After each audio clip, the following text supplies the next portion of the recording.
사도행전 26장 1절에서 18절인데 읽기는 5절까지만 읽겠습니다. 사도행전 26장. 오늘은 이제 24장 끝나고 24장은 벨릭스 앞에서 재판받는 바울, 25장은 베스도, 그리고 26장에 들어와서는 이제 아그리빠 왕 앞에서 변명하는 모습이 나옵니다. 26장 1절 아그리빠가 바울더러 이르되 너를 위하여 말하기를 내게 허락하노라 하니 이에 바울이 손을 들어 변명하되 아그리빠 왕이여 유대인의 모든 송사하는 일을 오늘 당신 앞에서 변명하게 된 것을 다행히 여기옵나이다. 특히 당신이 유대인의 모든 풍속과 및 문제를 아심이니이다. 그러므로 내 말을 너그러이 들으시기를 바라옵나이다. 내가 처음부터 내 민족 중에 와 예루살렘에서 젊었을 때 생활한 상태를 유대인이 다 아는 바라. 일찍부터 나를 알았으니 저희가 증거하려 하면 내가 우리 종교의 가장 엄한 팔을 쫓아 바리새인의 생활을 하였다고 할 것이라. 아멘. 바울은 벨릭스와 베스도 2년 동안 재판을 받았지만 죄를 발견할 수가 없었습니다. 그래서 베스도가 네가 예루살렘으로 가겠느냐 하니까 바울이 나는 가이사 법정에서 재판을 받겠다 해가지고 이제는 그 누구도 바울을 재판할 수 있는 권리가 없어졌습니다. 그런데 유대인한테 막강한 권력을 행사하는 왕 아그리빠 왕이 베스도가 이제 취임했다니까 인사하러 왔습니다. 왔는데 거기에서 베스도가 이제 바울에 대한 얘기를 하니까 이 아그리빠가 자기도 그 바울의 그 소리를 좀 듣고 싶다 해가지고 이젠 아그리빠 왕 앞에 선 바울. 아그리빠가 이젠 네가 네 자신에 대해서 변명할 기회를 줍니다. 근데 바울이 자기의 무죄를 변명하는 게 아니라 그 기회를 예수님을 전도하는 기회로 삼는 것을 볼 수가 있습니다. 대부분 사람들은 자기한테 변명할 기회가 주어지면 100% 그걸 사용을 합니다. 난 내가 그런 것이 아니라 위에서 시켜서 그랬다. 위에서 누가 시켜서 나는 그렇게 했을 뿐이지 나는 죄가 없다. 라고 대부분 자기를 변명하는데 바울은 자기를 위한 변명이 아니라 그 기회를 예수님을 증거하는, 전도하는 기회로 삼은 것을 우리가 보게 됩니다. 3절에 보니까 특히 당신이 유대인의 모든 풍속과 및 문제를 왜냐하면 이게 아그리빠 왕은 베스도는 로마의 총독으로 와 있지만 아그리빠 왕은 유대인 그 무리들의 왕이죠. 그러니까 너무나 잘 알 수밖에 없죠. 유대인의 그 풍속과 그 신앙에 대해서. 그래서 바울이 아그리빠 왕 앞에서 변명을 하는데 뭐냐면 3절에 보니까 그러므로 내 말을 너그러이 들으시기를 바라옵나이다. 내 말을 너그러이, 그러니까 다시 말해서 내 말을 중간에 잘리지 말고 끝까지 잘 들어달라. 그 얘기죠. 왜냐하면 예수님을 증거하는 기회인데 복음을 끝까지 다 전해야 되니까 끝까지 내 말을 들어달라고 좀 부탁하는 겁니다. 바울은 자기가 변명할 기회가 왔을 때 자기의 무죄를 증거할 수 있음에도 불구하고 자기를 위한 변명이 아니라 예수님을 증거하는 기회로 삼은 이것을 보면서 참 우리들의 사는 모습과 너무나 다르다. 우리들은 기회가 왔으면 예수님도 증거하지만 나는 무죄라는, 난 죄가 없다라는 것을 대부분 일반적인 사람이라면 그렇게 할 텐데 바울은 자기의 무죄와 유죄는 관심도 없고 기회가 있든지 없든지 오직 예수님만 증거하는 그런 모습을 우리가 보게 됩니다. 그러면서 4절에서 5절에 보면 자기가 예수님을 믿기 전에 있던 자기의 과거를 아주 짧게 간단하게 자기의 삶을 소개하는 모습을 봅니다. 내가 처음부터 내 민족 중에와 예루살렘에서 젊었을 때 생활한 상태를 유대인이 다 아는 바라. 저 나를 죽이려고 하는, 나를 송사하는 저 유대인들이 나에 대해서 너무나 잘 안다. 내가 어떤 사람이었는지, 내가 젊어서부터 어떤 신앙생활을 했는지 너무나 저들이 잘 안다. 그러면서 5절에 뭐라고 그랬냐면, 일찍부터 나를 알았으니 저희가 증거하려 하면 내가 우리 종교의 가장 엄한 팔을 쫓아. 유대인 중에서도 가장 엄격한 그런 바리새인의 생활을 자기가 했었다고, 자기를 예수 믿기 전에의 자기의 간증을 아주 간략하게 소개합니다. 아그리빠 왕 앞에서. 그리고 6절에 들어가서 뭐냐면, 이제도 여기 서서 신문 받는 것은, 자기가 이렇게 신문 받는 것은 딱 하나다. 우리 하나님이 우리 조상한테 약속하신 그 메시아. 거기서 나와요.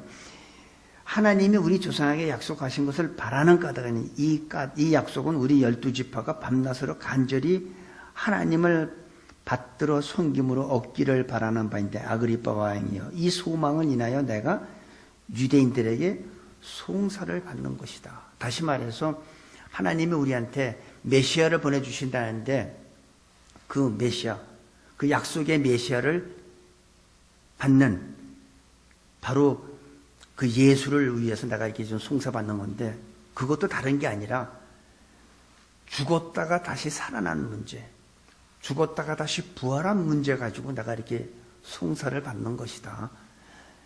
대부분 사람들은 예수님이 십자가에 못 박혀 돌아가실 때까지도 사람들은 믿지 않았지만, 예수님이 죽으시고 3일 만에 부활한 후에 믿는 사람들이 많이 생겼다. 나도 예수님의 부활한 후에 부활한 모습을 만나고 나도 믿게 됐는데, 나도 과거에는 안 믿었던 사람이다, 이 얘기죠. 근데 유대인들이 어떻게 믿을 수가 있겠습니까? 예수님이 구원자여 메시아라는 말을 어떻게 믿을 수가 있겠어요? 같이 항상 늘 봐왔는데, 예수님의 공생에 30 했으니까 30살까지는 같이 한 동네에서 자란 사람도 있고, 심지어 예수님의 그 가족들도 예수님을 안 믿었는데 남들이 어떻게 믿겠습니까? 제가 김철 집사님하고 오랫동안 이렇게 잘 지내오고 같이 밥도 먹고 뭐 같이 했는데, 어느 날 갑자기 김철 집사가 메시아라고 하려면 내가 믿겠습니까? 이마에 군밤 딱 때리면서 정신 차려야지. 안 믿죠. 그러니까 유대인들은 믿을 수가 없었어요. 자기가 항상 같이 있어도, 예수님이 목수일을 했다고 하니까 아마 어떠면 나 책상 하나 좀 만들어줘 하고 뭐 그렇게 부탁한 사람도 있을 수도 있겠지. 근데 어느 날 갑자기 그분이 메시아라니 받아들이기가 힘들죠. 많은 사람들이 받지는 않았어요. 그런데 예수님이 부활한 후에 부활한 예수님을 만나고선 예수님을 믿게 된 사람들이 너무나 많았죠.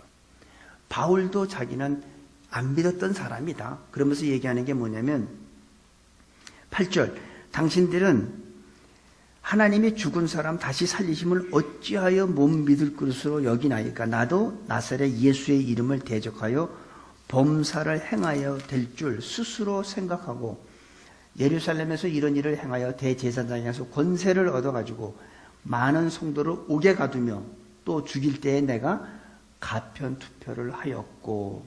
다시 말해서 자기도 그렇게 나사렛의 한 청년을 메시아라고 믿는 사람들을 자기도 잡아서 가두고 옥에 가두고 잡아 죽이고 하는 것이 하나님을 사랑하는 거로 자기가 생각했었다 뿐만 아니라, 대제사장한테는 자기가 권세를 받아가지고 예수 믿는 자들을 다 잡아 가두고 이 예루살렘뿐만 아니라 외국에까지도 자기 나갔다는 거예요. 그러면서 하는 게, 그 많은 성도를 옥에 가두면 또 죽일 때에 내가 가편 투표를 하였고, 스데반 집사 돌에 맞아 죽일 때 자기도 찬성표를 던졌다는 얘기예요. 자기는 그런 사람이었다. 아그리빠 왕이 이해를 하니까 그 유대에 대해서 많은 아니까, 베스도나 벨릭스 총독은 로마 사람이니까 잘 모르잖아요. 그러면서 아그리빠 왕한테 얘기하면서 뭐냐면 11절에 또 모든 회당에서 여러 번 형벌하여 강제로 모독하는 말을 하게 하고 저희를 대하여 심히 격분하여 외국 성까지도 가서 핍박하였고, 그러니까 이 이스라엘뿐만 아니라 외국 성 다메섹, 지금으로 말하면 시리아 다마스커스죠. 다메섹까지도 내가 갔었다. 그래서 핍박하고 예수 믿는 자들을 다 잡아 가두고 죽이고 하는 그런 일을 내가 했었다는 얘기를 아그리파 왕에서 지금 합니다. 그 일로 대제사장들의 권세와 위임을 받고 다메섹으로 갔나이다. 그러면서 자기가 지금까지 어떤 일을 했는지를 쭉 소개합니다. 나도 저들과 같이, 난 저들보다 더 심했다. 그 예수를 메시아로, 나도 메시아로 난 받아들이질 못했고, 그 나사렛 한 청년을 믿는 사람들을 잡아서 옥에 가두는 일을 내가 했었다. 그것이 나는 하나님을 사랑하고 하나님을 올바로 섬기는 것으로 생각했었다 하는 거죠. 자기의 그 과거, 예수 믿기 전에 과거를 지금 간증을 짧게 하면서 설명을 하는데, 그리고 이제는 13절부터는 뭐냐면 자기가 예수님을 어떻게 만나게 됐는지를 증거하고 있어요. 왕이여, 때가 정오나되어 길에서 보니 하늘로서 해보다 더 밝은 빛이 나와 내 동행들을 둘러 비치는지라. 정오니까 낮 12시죠. 얼마나 햇빛이 강하게 내려질 때입니까? 그런데 그거보다 더 밝은 빛이래요. 그러니까 보통 일반 빛은 이 햇빛이 쨍쨍 내려질 때는 사실은 웬만한 빛은 보이질 않잖아요. 근데 햇빛보다 더 밝은 빛이 내려지는데 그것은 자기만 본 게 아니라 더 밝은 빛이 나와 내 동행들을 둘러 비치는지라. 그러니까 나만 본 게 아니라는 거예요. 나만 봤다면 안 믿죠. 증인들이 있다는 거죠. 그 빛을 본 증인들이. 그러면서 14절에 우리가 다 땅에 엎드러짐에 그 일행들이 그 빛을 보고, 그러니까 햇빛이 아니라는 거예요. 햇빛보다 더 밝은 빛, 강한 빛, 신비한 빛을 봤는데 우리가 그 빛을 보는데 그 빛이 우리 주위를 다 둘러 감싸고 우리는 다 쓰러졌다는 거예요. 제가 옛날에 믿음이 연약할 때에 목사님이 기도 중에 하나님의 음성을 들었다고 그러면 제가 하나님이 한국말로 해요? 영어로 해요? 이렇게 물어본 적이 있었는데, 하나님은요, 내가 아는 언어로 하세요. 바울한테 히브리어 말로 하십니다. 보세요, 거기서 14절, 우리가 다 땅에 엎드러지면 내가 소리를 들으니 히브리 방언으로 이르되 사울아 사울아 네가 어찌하여 나를 핍박하느냐, 가시체를 뒷발질하기가 내게 고생이니라. 지금 바울한테 어떤 음성으로 주세요? 히브리 언어로. 내가 모르는 언어로 주면 하나님이 나한테 아무리 말씀을 주신들 내가 어떻게 알겠습니까? 그러니까 여러분, 하나님이 말씀을 주시면 어떻게 알아듣지 걱정하지 마세요. 다 알아들어요. 내가 아는 언어로 주시니까. 바울이 소리를 들었다고 그랬어요. 환상 가운데 들은 게 아니에요. 직접 들은 거예요. 그것도 히브리 말로. 사울아 사울아 어찌하여 네가 나를 핍박하느냐. 네가 지금 하나님을 잘 섬긴다고 하고 네가 지금 행하는 예수 믿는 사람들을 감옥에 가두고 죽이고 하는 이 모든 일들이 네가 하는 게 모든 게 지금 헛수고라는 거예요. 마치 그러면서 뭐라냐면 가시체라고 그래요.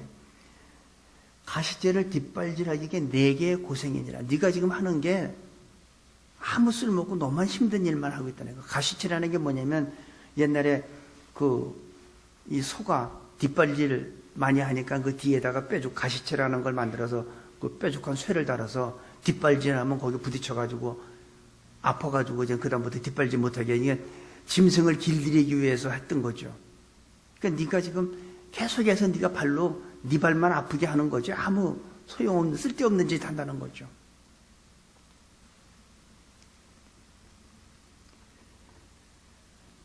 가시체를 뒷발질하기가 내게 고생이라. 예수 믿는 자를 감옥에 가두고 죽이고 잡아 가두는 이 모든 행위가 다 쓸데없는 거라는 거죠. 네가 고생만 한다는 거죠.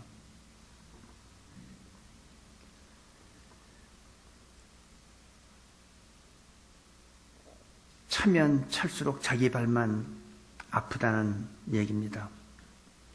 바울은 자기가 이 하는 일이 하나님을 위해서 한다고 생각하지만 하나님이 보실 때는 다 쓸데없는 고생한다는 얘기입니다. 한마디로 얘기하면 우리들이 예수님을 믿으면서 주님한테 사랑한다 하면서 우리는 주님의 일을 한다고 우리가 많이 하지만 어떤 면에서는 우리는 옳은 일 한다, 이게 잘한다고 생각하지만 우리들이 하는 일도 어쩌면 바울과 같이 가시체를 차는 그런 일은 아닌지 모르겠습니다. 내가 볼 때는 분명히 옳은 일인데 주님이 볼 때는 바울한테 한 얘기를 우리한테도 하시지 않을까 하는 생각을 제가 해보면서 제가 요즘에 우리 전도사님이 주시는 그 성경 통독을 읽으면서 내 자신을 많이 돌아보게 됐어요. 나는 그동안에 말 잘하고 뭐 지혜로운 줄 알았는데 보니까 내가 읽은 말씀이 보니까 나같이 미련한 사람이 없더라고 또. 그래서 너무너무 감사해. 그런 성경 통독이라는 걸 우리가 하게 되면서 내 자신을 많이 돌아보는 계기가 됐습니다. 그래서 우리가 교회에서도 사역하는 것도 보면 이건 참 잘하는 일이고 이건 옳은 일이라고 하는데 주님이 볼 때는 가시체를 뒷발질하는 그런 일은 아닐까 하는 혼자 한번 생각을 해봤습니다. 근데 바울의 답변이 있습니다. 여기서 뭐라냐면 15절에 내가 대답하되 주여 뉘시니까 주님은 누구십니까? 주께서 가라사대 나는 네가 핍박하는 예수라. 참 여기서 바울은 하나님을 위해서 한다고 그랬는데 주님은 네가 핍박하는 예수라고 합니다. 우리는 예수님을 믿으면서 우리는 예수님에서 잘한다고 생각들 하죠. 여러분들은 정말 예수님에 대해서 잘합니까? 우리는 예수님에 대해서 잘한다고 하는데 정말 잘 알고 있을까요? 바울이 예수님한테 고백한 것 같이 우리들도 이 시간 주님은 나한테 어떤 분이 되십니까? 주여 누시니까 라고 우리가 질문하면 뭐 주님은 바울한테 얘기한 것이 나는 네가 핍박하는 예수라고 말할 수도 있겠죠. 네가 무관심한 예수라고 말할 수도 있겠죠. 네가 망각한 예수라고 말할 수도 있겠죠. 아니면 네가 항상 두 번째로 여기는 예수라고 말할 수도 있습니다. 네, 첫 번째는 내가 중요하니까. 그래서 여러분한테 부탁드립니다. 예배 시작하고 예배 끝날 때까지 주님한테 초점 맞추시기 바랍니다. 전화 오면 받지 마세요. 왜 전화도 이러고서 왜 깨어나갑니까? 일단 찬양하고 예배 드리면 주님한테 초점 맞추시지 왔다 갔다 하는 것도 저는 하나님한테 드리는 예의가 아니라고 생각해요. 미리 그 전에 다 하세요. 그리고 예배 시간에는 1시간 동안 움직이지 말고 주님한테 초점 맞추시기 바랍니다. 찬양도 예배예요. 기도도 예배고 설교 듣는 것도 그렇고 항상 너 먼저 아니냐. 네가 좋은 거 다 쓰고 네 좋은 시간 다 쓰고 나머지 두 번째로 남는 거 나한테 주는 거 아니니? 주여 누시니까 우리 각자한테 주님이 주시는 음성은 다 다를 거예요. 네가 무시하는 예수 아니냐? 전에는 나를 믿었지만 이제는 망각한 예수 아니냐 너한테?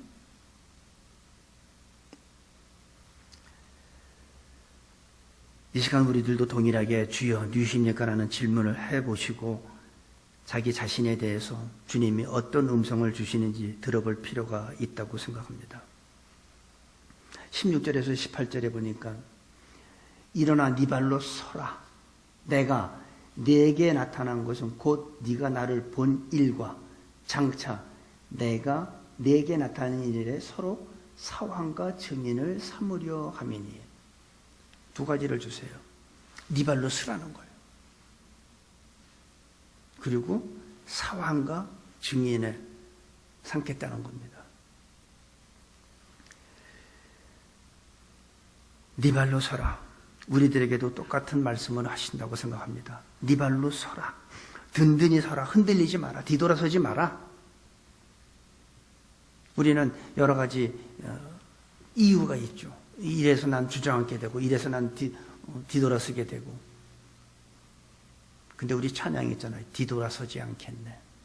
뒤돌아서지 않겠네. 바울 보고 든든히 네 발로 서라는 얘기는 흔들리지 마라. 쓰러지지 마라. 주저앉지 말라. 뒤돌아서지 말고 목표를 향해 일어나 걸어가라. 그 얘기죠. 우리들한테도 하나님은 동일하게 말씀을 좀 주신다고 생각합니다. 둘째, 내가 네게 나타난 것은 곧 네가 나를 본 일과 장차 내가 네게 나타날 일에 대해서 사환과 증인을 삼기 위해라고 얘기를 합니다. 하나님께서 왜 우리한테 특별한 은혜를 주셨을까요? 하나님께서 왜 내게 성령 체험을 하게 하셨을까요? 바로 사환을 삼기 위해서. 우리는 사환으로 시작해서 증인으로 끝나는 삶이에요. 어떻게 보면 같은 의미예요. 사환은 종이죠. 지금 하나님께서 바울한테 주시는 거는 바로 그거예요. 그래서 우리들도 동일하게 특별한 은혜 받은 사람은 특별한 일을 하라고 은혜 주신 거예요. 특별한 일을 하라고. 그게 뭐예요? 사람 앞에서 여기 보니까 뭐라냐면 이 눈을 뜨게 하라고 그래요. 그러면서 뭐라냐면 그 17절에 이스라엘과 이방인들에게서 내가 너를 구원하여 저에게 보내요. 그 눈을 뜨게 하여. 왜 사환과 증인을 삼았냐면 그 눈을 뜨게 하여 어두움에서 빛으로 인도하라고. 어둠 속에 있는 그들을 빛 가운데로 인도하라는 거고, 사단의 권세에서 하나님에게로 돌아가게 하고. 그러니까 사단의 손에 붙잡힌 것을 풀어서 하나님께 인도하는 거예요. 어둠 속에 있는 걸 빛 가운데로 인도하라는 거예요. 그리고 예수 믿고 죄사함 받고 예수를 믿어 거룩게 된 무리 가운데서 기업을 얻게 하랴. 바로 그 목적이에요. 첫 번째는 어둠 가운데 있는 자들을 빛 가운데로 인도하고, 사단에서 하나님께 인도하고, 그리고 예수 믿고 죄사함 받고 하나님의 기업을 얻게 하기 위해서 바울을 택하신 거예요. 똑같아요. 우리들도. 왜 우리들에게 하나님이 은혜 주셨습니까? 나 하나 잘 먹고 잘 살라고? 예수 믿고 나 하나 구원받게 하려고? 아니요. 어둠에 있는 자들 빛 가운데 인도하기 위해서 나한테 특별히 은혜를 주시고 성령 체험하게 하신 거예요. 사단에 잡혀있는 자들을 하나님께 인도하기 위해서 우리를 택하신 거예요. 우리를 부르신 거예요. 그리고 예수 믿고 구원 얻어서 하나님의 자녀가 돼서 하나님의 기업을 얻게 하기 위해서 우리를 택한 겁니다. 근데 뭐로 택했어요? 우리는 목사니 장로니 권사니 하는데 집사, 우리는 사환으로 부르신 거예요. 사환과 증인으로. 사환은 뭡니까? 종이죠. 종은 자기 고난이 없어요. 주인이 시키면 기쁘게 충성하는 게 종이에요.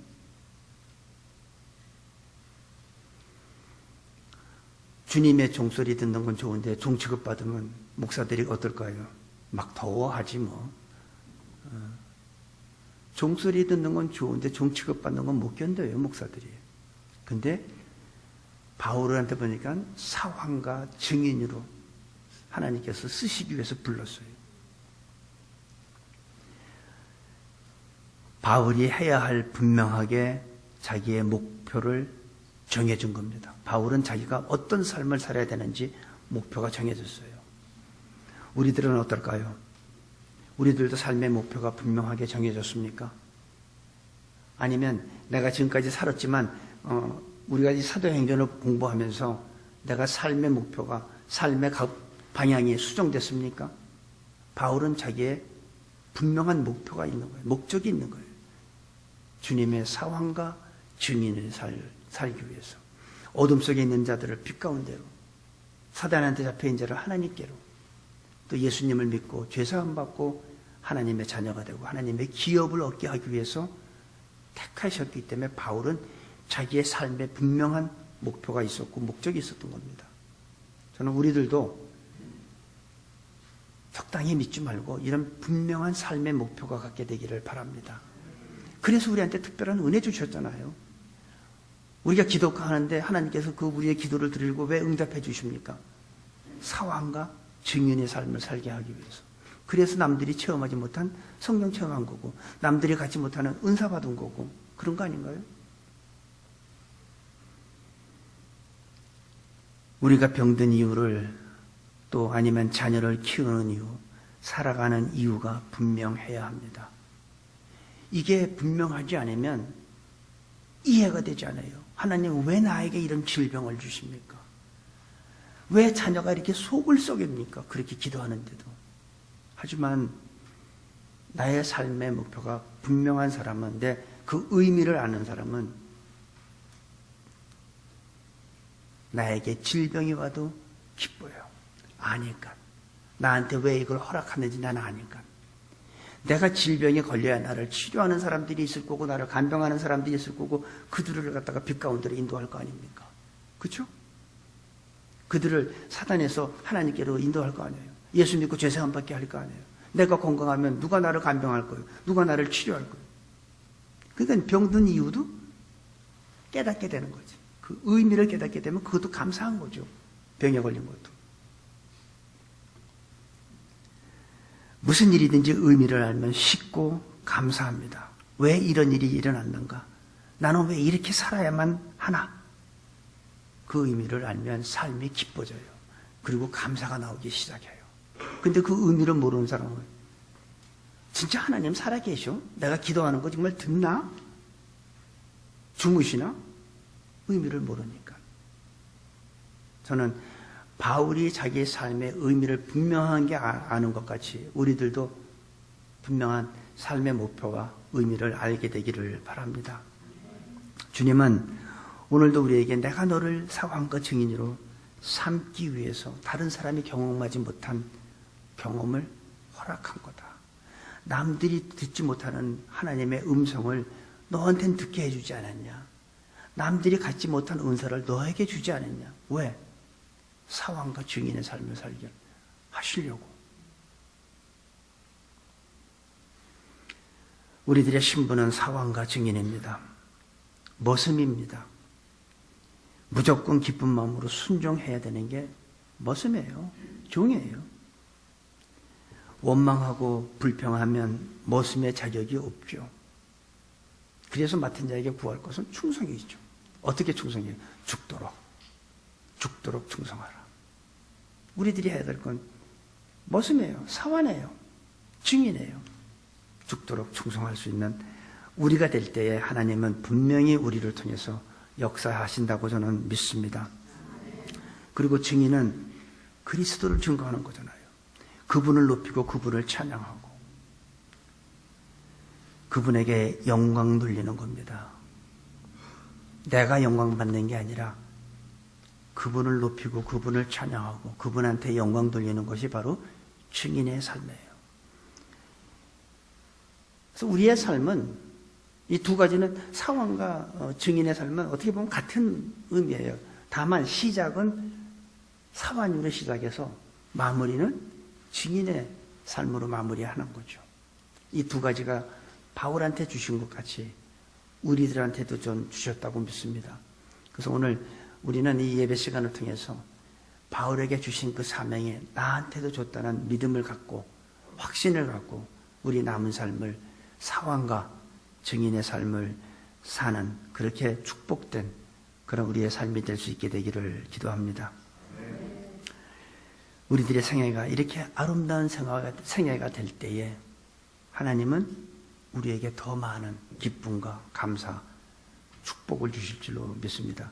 한 사람도 빠짐없이 성령이 주시는 감동, 성령이 주시는 그 음성, 성령이 주시는 은혜를 깨닫고 이제부터는 삶의 목표가 분명해지고 주여 누시니까 할 때 나는 너한테 항상 두 번째인 예수다.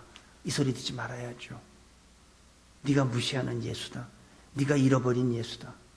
네가 핍박하는 예수다. 그게 아니라 네가 사랑하는 예수다. 이 소리 듣게 되기를 간절히 축복하고 기도합니다. 아버지 하나님, 주님의 이름을 찬양하고 주님의 이름을 높여드립니다. 아그리빠 왕 앞에서 담대하게 증거하는 바울처럼 우리들에게도 이런 믿음 허락하시고 종으로 증인으로 사는데 부족함이 없는 귀한 믿음의 자녀들로 축복하여 주옵소서. 감사하며 예수님의 이름으로 기도합니다. 아멘.